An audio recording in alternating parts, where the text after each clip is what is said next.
Ստամբուլի միջազգային օդանավակայանում վայրեջք կատարեց հայկական կառավարական ինքնաթիռը։ Փաշինյանին ընդառաջ եկավ թուրք չինովնիկներից արտաքին գործերի նախարարի տեղակալը Բերիս Էքինջին։ Աշխատանքային այց է Փաշինյանին հրավիրել է Ռեջեփ Թայիպ Էրդողանը։ Առաջին կանգառը Թուրքիայի հայերի հետ հանդիպումն է։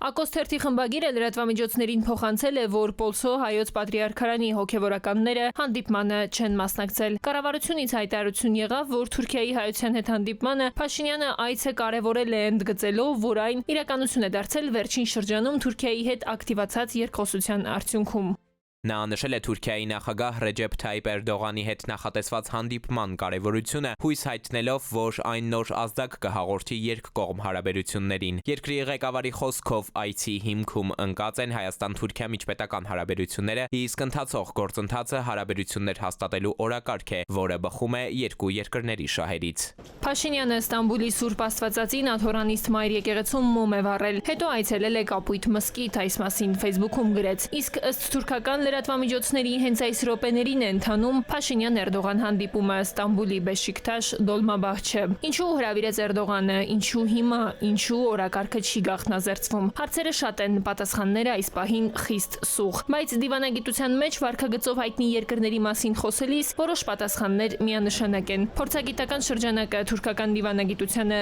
լավ է ծանոթ։ Հրավիրել է նախ տարածաշրջանում ամենաուժեղ ու որոշող խաղացողը երևալու համար։ Խառը ժամանակներ են։ Թուրքիան ես կարծում եմ ինքը շահագրգռված է նրա մեջ, որ հիմա այս պահին ցույց տա, որ ինքը եթե ոչ վերահսկում է տարածաշրջանը, ապա ամենաազդեցիկ երկիրն է։ Ինչի ինձ հիմա, որտեղ հենց հիմա երկու գլխավոր, երեք նույնիսկ գլխավոր արդեն խաղացողների մոտ բավականին անկայուն ու նոր վիճակ է, այսինքն ԱՄՆ-ն արևմուտքի հետ միասին իրանք հաստատի Տրամպի իշխանության գալուց հետո չունեն այս պահին ձևավորված քաղաքականություն։ Ռուսաստանը փորձում է ինչ-որ ձև էլի ոնց որ վերակտիվանալ մեր տարածաշրջանում, չնայած ուկրաինական կոնֆլիկտը շարունակվում է, այդ երկրորդ գործոնն է, ու երրորդը իհարկե Իրանն էլ դերակատարել է, որ բավականին անկարուն վիճակում է։ Մամուլը գրում է, որ կողմերը կքննարկեն համապարփակ խաղաղության պայմանագիր կնքելու ջանքերը, ինչպես նաև Իրան-Իսրայել հակամարտության տարածաշրջանային հետևանքները։ Երևան-Անկարա հարաբերությունների վերաբերյալ գուցե կքննարկվեն սահմանի բացման հարցեր, ասում է քաղաքագետը։ Շարունակում բնականաբար հայ-ադրբեջանական խաղաղության թեման կլինի սեղանին։ Հայտնի ախորժակ ունեն Էրդողան-Ալիև եղբայրները։ Օրակարգում այն կարմիր թել կլինի։ Հայաստանի ընտրությունը վատի ու վատագույնի միջև է, քաղաքագետի ձևակերպումն է։ Ես նշում եմ, որ հայկական կողմը փորձելու է ինչ-որ ձև Թուրքիայի միջոցով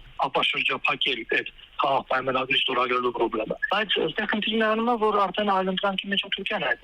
Արդյոք ինքը իր շահերից ելնելով տարածաշրջանում կգնա նրա հետ, որ հակասության մեջ մտնի Ադրբեջանի դիրքորոշմանը։ Իսկ Թուրքիան Ադրբեջանի դիրքորոշմանը հակասելու փորձեր հաստատ չի անի, պատմությունն է ցույց տվել։ Ու եթե մինչև հիմա Ադրբեջանի համագործակցելու անզուսպ ցանկությունը չենք տեսել, զուգահեռաբար Թուրքիան Հայաստանի հետ բոլոր գործերն է ուղիղ կապում Ադրբեջանի հետ հարաբերությունների կարգավորման հետ, ուրեմն ինչ լավ նորության սպասել թուրքական այս նոր խաղից։ Տիգրան Գուրգենյան, ժամը լրատվական։